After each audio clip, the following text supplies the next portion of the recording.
Hello, everyone, and welcome back to Fandomology, where fandoms collide. Didn't I just see you guys earlier?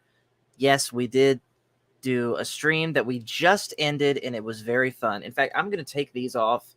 Since it's just me, I'm not going to need them. Give me one sec. Yeah, we're gonna do away with the headphones now because tonight we're gonna do some Paul's bedtime stories. So, like I said, we did just do another stream that was very fun.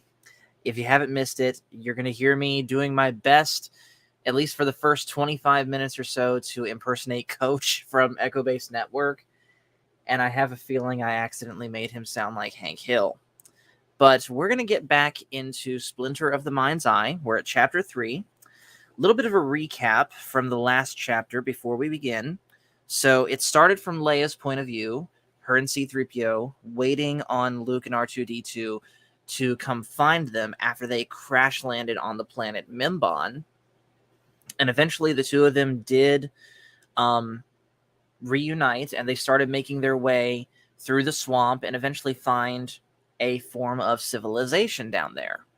And they also go kind of out of their way to mention how attractive and appealing Luke sees Princess Leia. Because again, remember, this came out before Empire Strikes Back, let alone Return of the Jedi.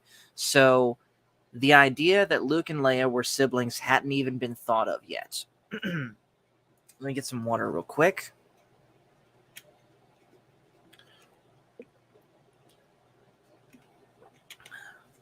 So bear that in mind as we keep going, and we're going to pick it up in Chapter 3.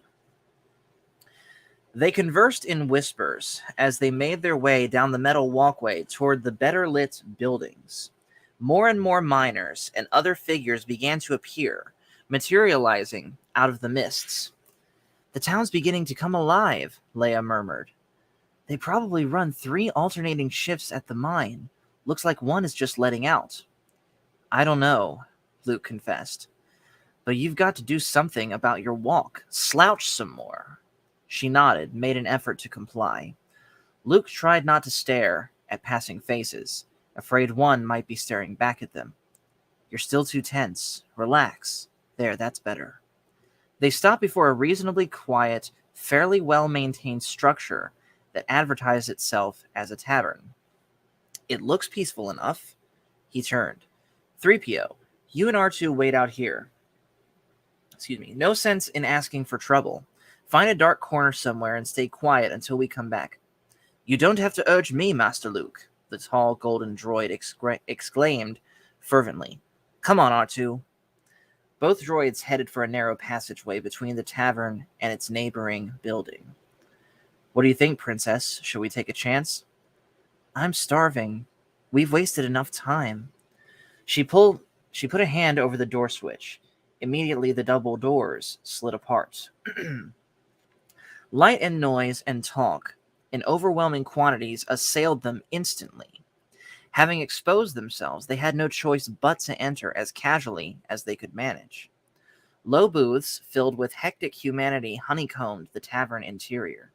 The miasma of narcotic incense and other smokes nearly asphyxiated Luke, and he had to struggle not to cough. "What's wrong?" The princess looked worried, though unaffected by the decadent atmosphere. "People are looking at you." "It's the air," he explained, fighting to breathe normally. "There's something in it. A whole bunch of somethings." The princess chuckled. "Too much for you, fighter pilot?" Luke wasn't ashamed to admit it. When he could spare the wind for talk again, he told her, "Basically, I'm a country boy, Leia. I haven't had too much exposure to sophisticated entertainments." She sniffed the air appraisingly. "I wouldn't call these scents sophisticated. Thick, yes, but not sophisticated." Somewhere near the center of the human whirlpool, they miraculously came upon an empty table. The princess concentrated intently on the tabletop when the human waiter approached them. She needn't have worried. He didn't give them a glance. "Your pleasure?" he implied simply, distantly. The man smoked something on the job, Luke noted. "What's best tonight?" he asked the man, striving to sound like someone who just spent 10 hours in the bowels of the earth. "Comercan steak, flank cut, and Utuwergs. That's a weird one. It's spelled Ootoowers. That's how you know you're in Star Wars, when things are spelled weird. Usual supplements. For 2, Luke told him, keeping conversation to him, and accidentally called him Link. This ain't Zelda. That appeared to suit the attendant fine. Got it, he replied, with equal perfunctoriness, and waded off into the mob. He didn't ask any questions, the princess murmured excitedly, looking back up at Luke, and Phil McCracken apparently referring to my Leia voice, calling it Tickle My Elmo. I couldn't do an Elmo voice if I tried. No, this might be easier than I thought. He was beginning to feel something like hope. Then his expression darkened. What is it, Luke? He gestured, and she turned, looking toward the bar. A large, hulking miner was being feebly assailed by something human-sized, skinny, and covered completely with light green fur. It had wide, nocturnal eyes, and a crest of higher, darker fur running from the crown of its head down the middle of its back. A simply worked skin of some unknown animal was wrapped around its pelvic region, and several jangling necklaces adorned with primitive decorations swung from the neck. Presently, the creature began making mewing, begging noises in a high, rippling voice. The alien sing-song was coated with an unmistakable hint of desperation. Feast, sir, it begged. Smart drink. Vickerman. I hope the voice isn't too distracting, by the way. The big miner met this pitiful request by putting out a broad foot and kicking the native in the face. Luke winced and looked away. The princess glanced at him. What's wrong, Luke? I can't stand to see anything abused like that, he muttered. Human or animal or alien. He faced her curiously. How can you watch it?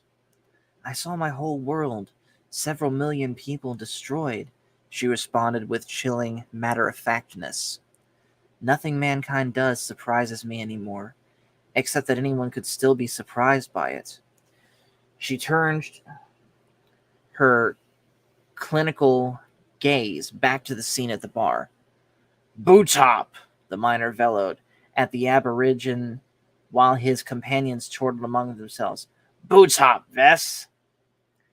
Its head twitching in what seemed to be an unnatural action, the whining, pleading alien stared up at the man, wiping the blood from his face. Vickerman? Yeah, Vickerman, the miner admitted, tired of the game a little. Bootop. I'm going to guess this is an alien language. Without further prompting, the native dropped on its belly. An unexpectedly long snake-like tongue darted out and began to lick the grime and mud from the man's boots. I'm going to be sick, Luke whispered, barely audible. The princess merely shrugged. We have our devils and our angels, Luke. You have to be ready to handle both. When she looked back to the bar, the native had finished its demeaning task and was holding up cupped hands anxiously. 10 Vickerman? Now? Yeah, sure, the miner said. Reaching onto the bar, he picked up an oddly formed bottle and touched a button on its side. Part of the bottle's upper section filled with a dark liquid. It stopped clicking. It stopped filling with a click. Just a quick reminder, I'm pretty sure, even though I've never been diagnosed, I am somewhat dyslexic. Turning to face the expectant native, the miner tilted the bottle over, spilling the thick red liquor onto the floor instead of in the cupped hands.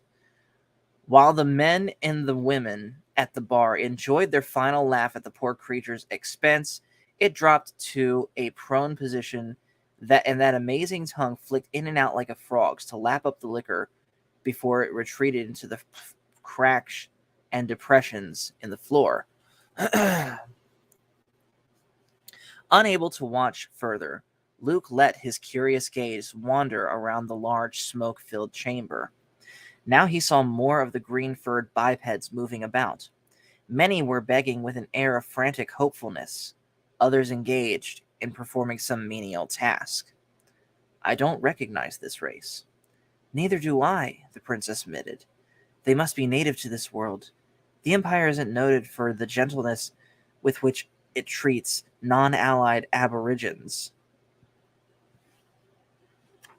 Luke was about to comment, but she made a quieting gesture. The attendant had arrived with their food. The meat a peculiar color, the vegetables more so, but everything was hot and of good flavor. 3 spigots emerged flower-like from the center of their table. Filling his glass from one, he sampled the contents expectantly. Not bad. Meanwhile, the princess tasted her meat gingerly. Her mouth wrinkled as she chewed and swallowed. Not what I'd order if I had a choice. We don't, Luke pointed out. No, we don't. She stopped, staring, and Luke turned to look with him. The attendant was still standing there watching her. As soon as he noticed her looking back at him, he turned and walked away. You think he suspects?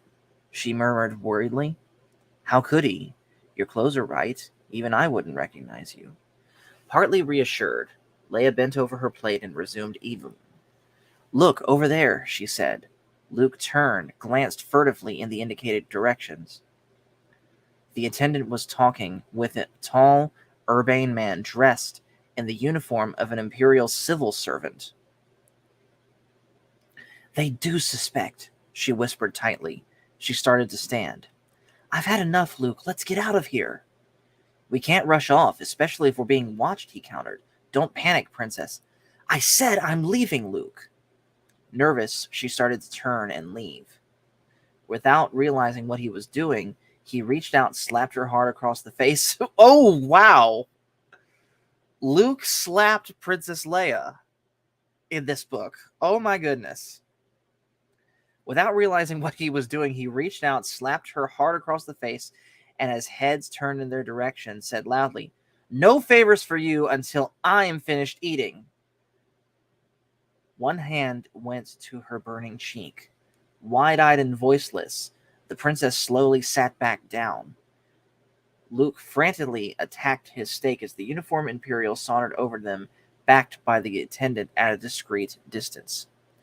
If there's some trouble, he began. No trouble, Luke assured him, forcing a smile. Can I help you, maybe? Not you. It's clear what you are, minor. The bureaucrat's oily gaze shifted to Leia. I'm more concerned about your companion here. Leia didn't look up at him. Why, Luke wondered cheerfully. What's the problem?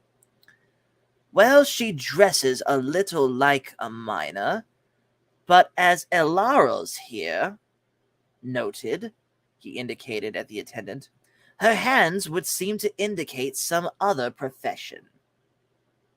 With a start, Luke also noticed the princess's hands. Soft, pale, uncalloused, clearly the hands of anyone but a manual worker. Luke's years on his uncle's farm had equipped his body, including his hands, to play the role of a simple miner. But Princess Organa had probably spent her time handling only book tapes, never an excavator or a pitter, he thought furiously. No, she's, I bought her. Leia twitched, stared at him a moment, before returning resolutely to her food.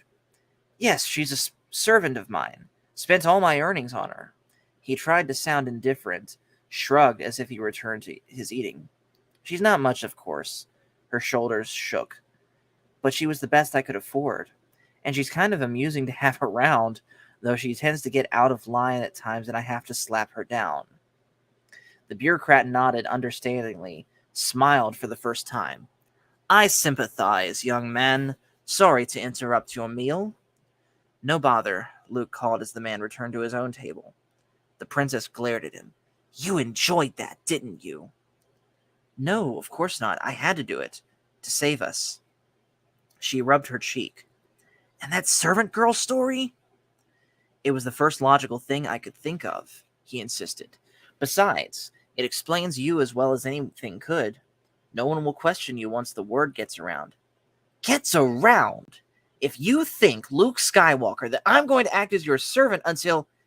Hey, honey, you okay? A new voice inquired. Luke looked at the old woman who had appeared next to the princess. Let me try that again now that I know that that wasn't a man. Hey, honey, are you okay? A new voice inquired. Luke looked at the old woman who had appeared next to the princess. Placing a firm hand on the princess's shoulder, she exerted a gentle but unyielding pressure. Still slightly stunned, the princess sat down slowly. Luke eyed the woman warily as she pulled a chair up to their table. We haven't met, and I don't remember inviting you to join us, so if you'll just leave, me and my servant alone. Oh, I won't bother you two, boy, the woman insisted in a tone suggesting subtly that she knew something they didn't. She jerked her head toward the princess. Ain't surprised we haven't met before. You two are strangers, aren't you? That statement seemed to snap the princess out of her paralysis. She gave the old woman a startled stare, then looked away, anywhere but at those knowing, accusing eyes. What makes you say a ridiculous thing like that? Luke stammered. She leaned conspiratorially close. Old Halla has a pretty good eye for faces. You're not residents of this town, and I ain't seen you in none of the other 4. Sick and decrepit as this world is, I know all the sickies and decrepits inhabiting it. You're new to me. We came in on the last ship, Luke alibied blindly. She grinned at him, unimpressed. Did you now? Trying to fool old Halla, ain't you? No, don't look so frightened, boy and girl. Your face is turning white as the inside of a trooper's belly. So you're strangers. That's good, good. I need strangers. I need you to help me. The princess swerved to stare wonderingly at her. You want us to help you? Surprised, ain't you? Halla cackled. Help you do what? Just help. You help me, I help you. And I know you need help, because there are no strangers on this world, and yet you're here. Want to know how I know you're strangers? She leaned over the table again and wagged a knowing finger at Luke. Because, young man, the force is strong within you. Luke smiled sickly at her. The force is a superstition, a myth people swear by. It's used to frighten children. Is that so? Halla sat back and folded her arms in satisfaction. Well then, boy, the superstition is strong in you. Much stronger than in anyone else I've met on this forsaken scoop of mud. Abruptly, Luke was peering closer at her. What is it, Luke? The princess asked, seeing the expression that had come over his face. He ignored her. You said your name was Halla. The woman nodded slowly once. You have a little bit of the force about you, too. More than a little, sapling. I'm a master of the force. A master. Luke said nothing. You want proof, then? She went on. Watch. Concentrating hard on a spice shaker in the middle of the table under one of the spigots, she made it quiver slightly. It bounced once against the table, twice, then moved several centimeters to its left. Sitting back, Halla took a deep breath and wiped the sweat from her brow. There, you see? A little of the force indeed. All right, time out for a second. First off, hello again to Virginia, who says the voices are so good. Thank you. I don't even practice them. I just come up with whatever's in my head. But let's talk about what just happened there in the book for a second. So, Luke and Leia have just met a seemingly innocent, nondescript old woman that has revealed to be a Jedi Master. Stop me if you've heard this one. Luke crash lands on a swamp planet and comes across this old, unassuming creature who acts innocent and yet turns out to be a Jedi Master. I can't help but wonder if George Lucas took what just happened in this book as his inspiration for how he first introduced Yoda in Empire Strikes Back. Let's see.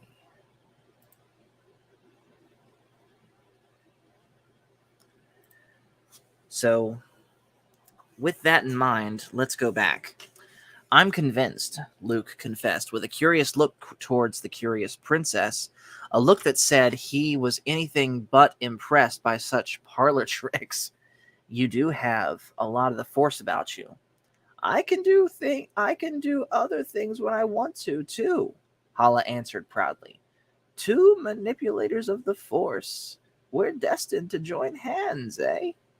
I'm not so sure, the princess began. Don't worry about me, little pretty, Hala instructed her. She reached out to touch the princess's hand. Leia drew hers away uncertainly. Hala studied her, smiled, grabbed the wrist hard. You think I'm crazy, don't you? You think old Hala's crazy. The princess shook her head. No, I didn't say that. I never said that. But you thought it, didn't you? When Leia didn't reply, Hala shrugged. If she was offended, she didn't show it. No matter, no matter.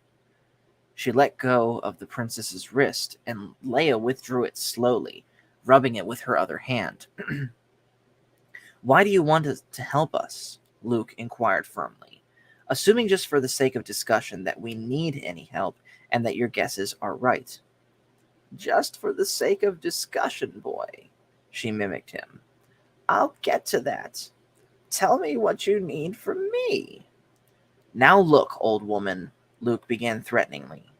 She wasn't intimidated. It won't work on me, swaddle clothes. You don't want it widely advertised that you're strangers here, do you? Her voice rose slightly with the last, and Luke made shushing motions at her, glancing around to see if anyone had overheard. Okay. Since you know we're strangers, you know what we need. We have to get off this planet. The princess gave him a warning look, but he shook it off. No, relax. She does have the Force about her. He turned back to face the oldster.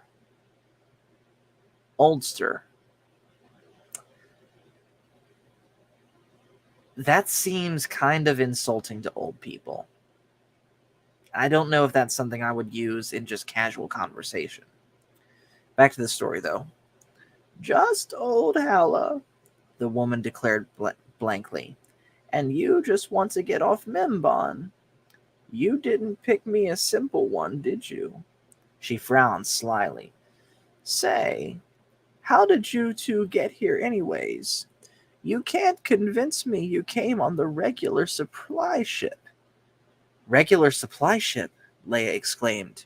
You mean Sir Carpus knows about this installation? Now, woman, did I say where the transport was from? Hala snorted derisively. The Sir Carposians, those provincials, this place is right in their backyard, and they don't know about it. No, the imperial government operates the mine and the towns direct. We suspected as much, Luke admitted. They monitor space for many planetary diameters, Hala went on. The Sir Carposians have a pretty good colony going on 10. If a ship passes anywhere close by, they shut down everything. The mine, the landing beacon, everything. I think I see why they didn't detect us, Luke ventured. Leia put out a restraining hand, looked at him warningly. He shook her off. Either we trust Hala or we don't. She already suspects enough to turn us over to the local enforcers anytime she wants to. He looked openly at the old woman. We were traveling to Circarpus 4, from Circarpus 10 to 4 on business. You were coming from the rebel base on 14, you mean? Hala corrected him smugly. So much for trust. When Luke choked on his reply, she waved it away. Never mind, boy. The only government I recognize is my own. If I wanted to sell out the rebels, do you think that base would still be there? Okay, again, time out for a second. I know I just compared Hala here to Yoda. But the more that I'm reading into this, the more I'm getting some pretty strong vibes of her perhaps being an early template for Jeruus Sabaoth, for those that have read the Heir to the Empire trilogy, which for those that haven't, I'll just give you a brief description of him.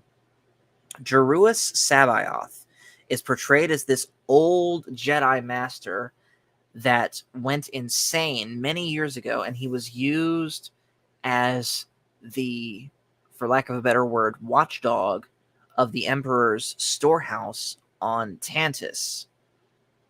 Sorry, not Tantus, Wayland. Mount Tantus is the base. Wayland is the planet. Got that mixed up. Jeruus Sabaoth is actually a clone of Joruus Sabaoth, who was part of the failed outbound flight project that Thrawn was part of. Basically a prototype Order 66, if you will, where 6 Jedi Masters went on this project and all 6 died. Jeruus Sabaoth was a clone of Joruus Sabaoth, and he completely went crazy. And the way that he would like play with words and be all smug with how he talked to people, the way Hala is talking here reminds me a lot of that. So let's go back to what I was talking here. Luke forced himself to relax, smiled at her. We were traveling in a pair of single-seat fighters. If the instrumentation here is standard, it's not calibrated to recognize anything that small. That must be why there's been no alarm raised. We got down under cover. Where are your 2 ships? Hala asked with concern. If they're nearby, they might be found soon. Luke made an indifferent gesture in a generally northeast direction. Excuse me. Out there, somewhere, several days walking. That's if the muck that passes for ground here hasn't swallowed them up by now. Hala gave a gratified snort. Good. People don't stray very far from the towns. Not likely they'll be discovered. How did you manage to land without the field and beacon? Land? The princess snapped. That's funny. We ran into some kind of field distortion effect produced by the energy mining, I'll bet. It wiped out our onboard instrumentation. I'd expect a ship needs special shielding to pass through an atmosphere affected by that kind of waste energy. It is a damn good thing we did, though, or we would have set down right on the Imperial's field, she finished. You see, Hala, Luke explained. You have to help us arrange off-world passage. Next to impossible, boy. Think of something else. You're here illegal, without proper identification. The moment anyone asks you to produce it and you can't, they'll dump you in the local Loctite for questioning. The local head is a mind-ugly-ug named Grammel. She looked at each of them in turn, solemn. A good man to avoid. All right, Luke agreed easily. Then if we can't leave through normal channels, you'll have to help us steal a ship. For the first time since she joined them, Hala sat speechless. Anything else you'd like, boy? She finally wondered. Grammel's cloak of office? Or maybe the Emperor's two dualities? Steal a ship? You've got to be out of your mind, boy. We're in sound company, then, the princess observed with satisfaction. Hala turned on her. I've had just about enough of you, little pretty. I'm not sure I need your help. Do you have any idea who I am? The princess started to tell her. She caught herself just in time. Not that it matters. What does matter is that you can't do it, can you? Hala started to object, but the princess cut her off challengingly. Can you? It's not that I can't, little pretty, Hala said carefully. It's that the risks involved to make it worthwhile. She went quiet, finally looked up reluctantly at Luke. All right, boy and lady. I'll help you steal your ship. Luke looked excitedly over at the princess, who continued to watch Hala. On that one condition. The princess nodded knowingly. What condition? She inquired formally. You help me first. I don't see that we have much choice, Luke essayed. What do you need us to help you with? To find something. With your knowledge of the Force combined with mine, boy, it should be simple. But it's something I can't do alone. It's something I can't trust anyone else with. I know I can trust you, because if you try to cross me, I'll sell you to Grammel. Yeah. I think this is more like Jeruus Sabaoth than Yoda. Sensible, the princess noted easily. You say the task will be simple. What are we supposed to find? Hala looked around them with seriocomic, that's a new one, intensity before turning back to them. I don't suppose either of you children have ever heard of the Kyber crystal. Oh, okay. That's big. Again, Kyber crystals, for those that don't know, is how a lightsaber is powered and gets its color. So here, we're again going to get my lightsaber out for demonstration. Keep your concentration here and now where it belongs. Thank you, Qui-Gon. So, we'll use Qui-Gon, for example. Qui-Gon's lightsaber is green. Why is it green? Because the crystal inside his lightsaber is green. Kyber crystals are the main power source for the lightsaber. Every Jedi has to find one unique to them. And there is a couple different ways that Kyber crystals get their color. Now, for the sake of this stream, we're going to keep it to the EU explanation, where Kyber crystals have the color that they have just naturally, and they grow in different places on different planets. For example, Ilum is the most popular place to get a Kyber crystal from. Or also, if you've played the Old Republic MMO game Tython, you can also get a Kyber crystal from there. And the only exception to this is red crystals, which are synthetic, which theoretically could make them stronger to the point of shattering a lightsaber of well, you know what I'm trying to say, a non-synthetic crystal. So it's interesting that even as far back as this, again, this book is 1978, and I'm holding it upside down. This book came out in 1978, and it's interesting that, again, George Lucas had the idea for the Kyber crystals as far back as this. Now, admittedly, it's spelled differently. It's spelled Kaiburr, when we all know it as spelled Kyber. But again, the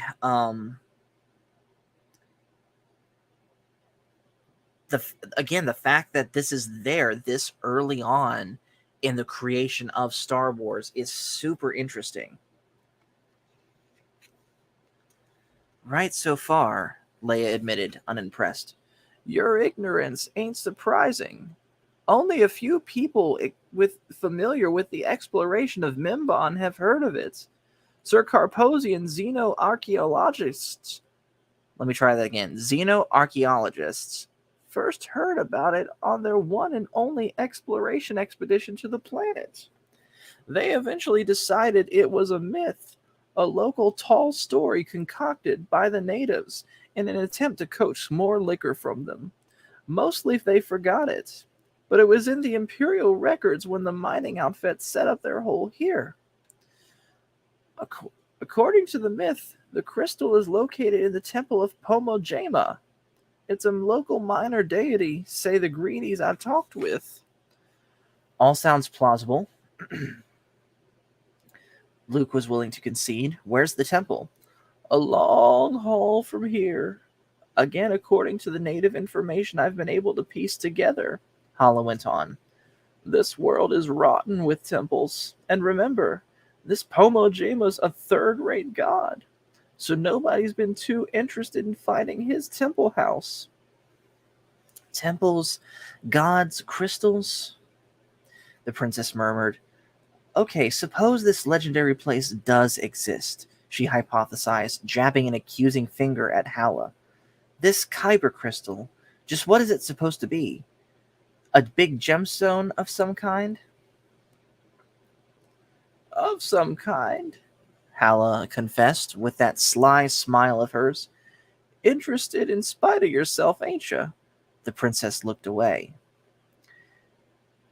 We're interested in anything that brings us closer to getting off here, Luke admitted. I have to say this story of the crystal sounds intriguing on its own. What kind of gem is it? Ha!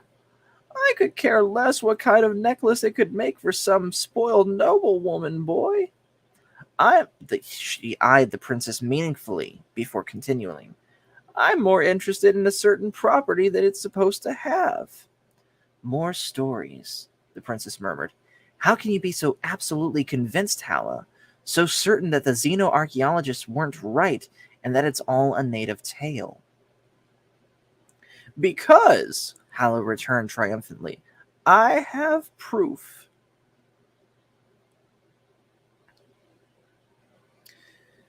Reaching into her suit top, she extricated a packet of insulating material and unrolled from it on the table. It contained a tiny metal box. Using the nail of her right hand little finger, she turned the miniature combination lock several times. With an infinitesimal pop, the tiny lid flipped open. Luke peered closer for a good look. The princess did the same. What they saw was a splinter of something that looked like red glass and glowed softly. Oh, okay. The color was deeper, richer than red corundum. It had a vitreous luster, resembling crystallized honey. So they're dealing with a Sith crystal here. Interesting. Well, Hala asked them after a long moment, now are you convinced I'm telling the truth? Still skeptical, the princess sat back and looked askance. That's a new one. At Hala. A small fragment of radiant glass or plastic? Or an ordinary silicate treated to glow? You expect me to accept that as proof?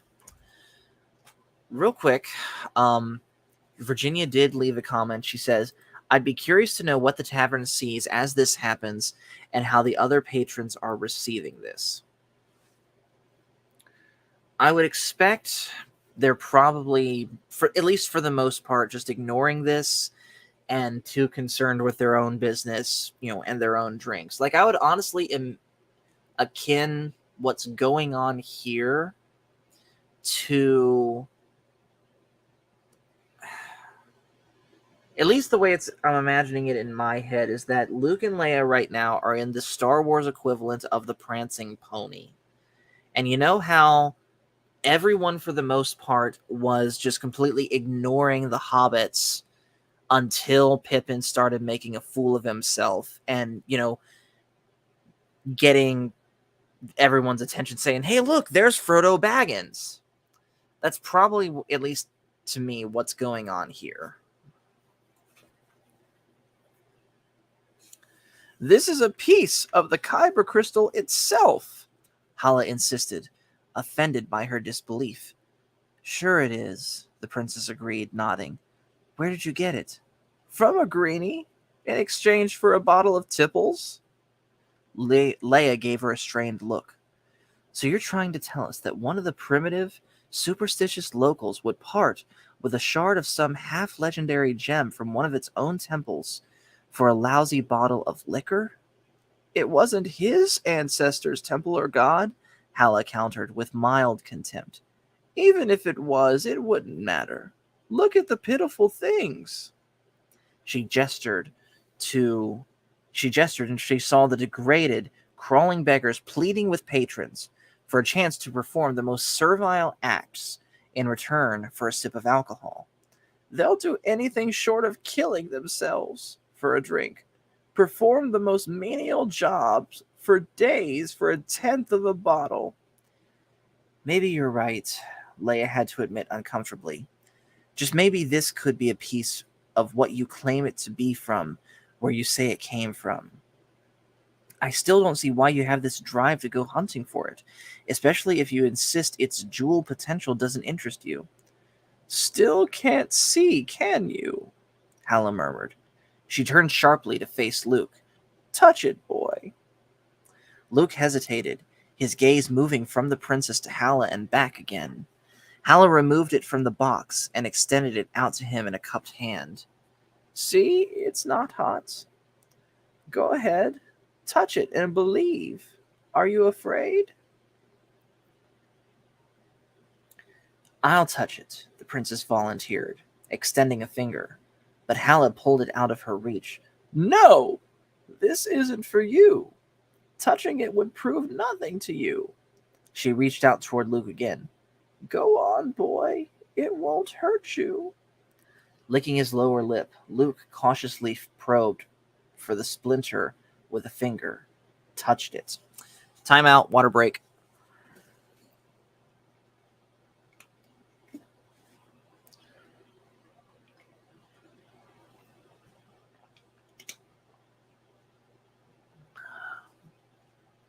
All right.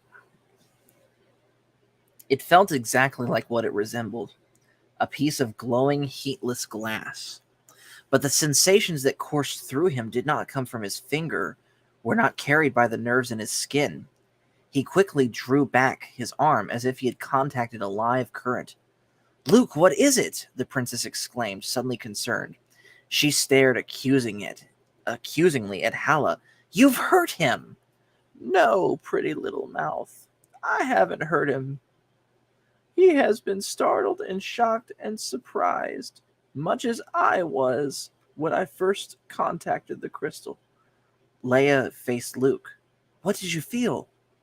I didn't feel anything, he informed her softly, now utterly convinced of the old woman's sincerity. I experienced it. This, and he indicated the fragment of red mineral, increases one's perception of the Force. It magnifies and clarifies in proportion to size and density, I think. He gazed hard at Hala.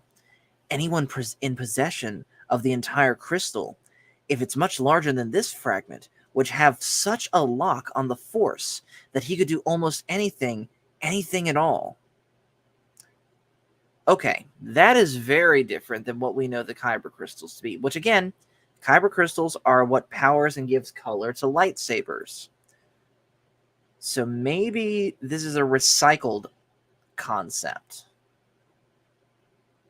My thought also, boy, Hala agreed. She replaced the fragment in its box and snapped the lid shut, then re-rolled it in the soft material. She handed it to Luke. To show you I mean what I say, you keep it. Go on, take it. Luke did so, then slipped it into a pocket. And now I think, she went on, you have no choice but to help me, and without delay. Who says so? The princess grumbled. No one says so, little pretty. Facts say so. By touching the fragment, Luke here set up a tiny but perceptible stirring in the Force. I have felt it.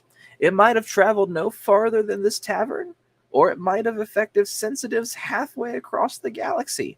I bet that's what happened and Vader's going to show up. There are Force sensitives in the Imperial government who might feel such a stirring. However, she continued with a shrug, as I have said, okay, I'm gonna drop the voice for her. It's starting to get a little bit uncomfortable. As I've said, the sensation might not have gone no further than myself. But can you take that chance, Luke? If you're both with the Alliance, as I'm pretty sure by now you are, then the Imperials should be real interested in Luke here. From what I hear, they don't like to think of there being anyone on the rebel side capable of handling the Force. Besides, boy, you know what kind of damage a Force Master could do with the entire crystal in his hands. Can you take a chance on the Empire finding it first? She looked almost apologetic. Sorry, but I had to do something to shove you both past the non-return point. Couldn't risk having my first really secure helpers back out on me, could I? She's right, Leia, Luke told his companion. We can't take the chance of having the crystal fall into Imperial hands. You're right, Luke. Besides, Leia, we have no choice. We need Hala to get us off planet, and she won't do that until we find the crystal anyways. He eyed her hopefully. All right? My, what's this? A miner asking permission from his servant girl. Neither of them could meet her shrewd gaze. Take it easy, children. I won't give you away, whoever you are. She glanced around. This isn't the most private place to do business. Now, if you're finished with your supper, we'd do well to talk elsewhere. Luke nodded. It's about time we reassured R2 and 3PO. Just a minute. Hala put out a restraining hand. I thought there were only two of you. Luke grinned. Two droids I inherited, you might say. Oh, that's all right, then. Never could afford a personal droid myself. While paying their bill, Luke sneaked a glance in the direction of the Imperial civil servants. The man evidenced no further interest in them, didn't even look in their direction. The servant girl story had apparently convinced him.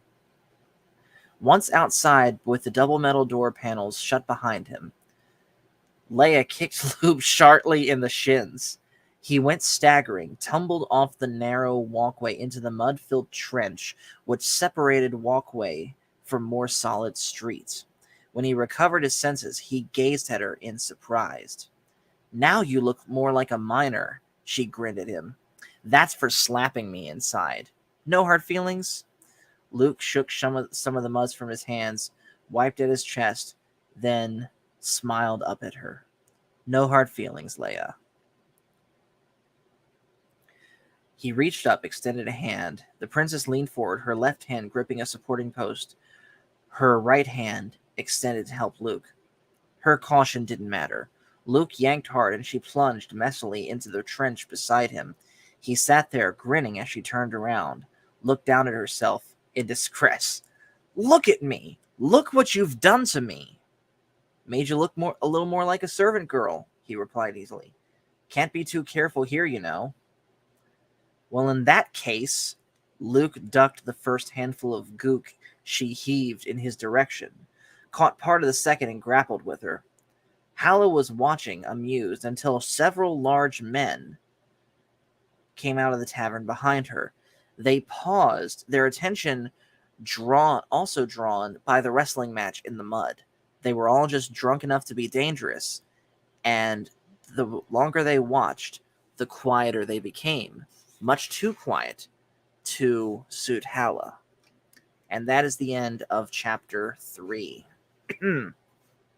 So, my thoughts and commentary. I do not trust Hala. I think that she is going to betray and backstab Luke and Leia when they get where they're going and find the rest of the crystal.